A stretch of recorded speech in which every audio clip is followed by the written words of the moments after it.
mewaspadai kebangkitan PSMS yang mungkin karena dia sangat butuh angka bisa nanti menampilkan permainan terbaiknya ketika lawan Sriwijaya yang notabene labelnya tim papan atas saat ini. Apakah hal itu menjadi perhatian coach juga? Terima kasih.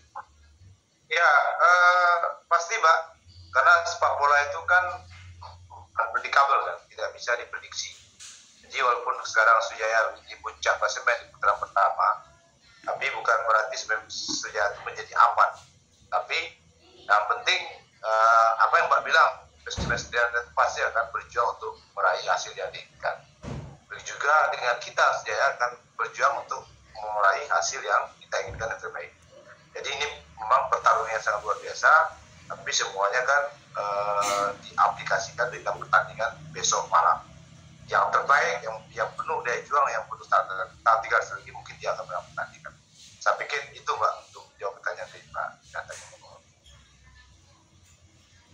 Ada beberapa pemain yang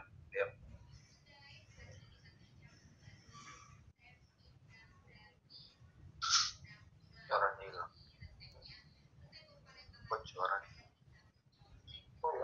Ini ada seperti Bari dan seperti Ghazali Siregar, Anis Nabar, Muhammad Tamad ya, mereka mempunyai kualitas permainan yang bagus. Jadi kita awasi aja, kalau dekat membahayakan tahanan kita ya kita harus jaga secara ketat. Itu Bang. Ya, Bang, harapan aku Bang, yo kepalangan kita tuan rumah Bang terpacak menang lah gitu di Limo ini, laga ini Bang. Jadi lemah nulisnya. Amin. Udah Bang, cukup.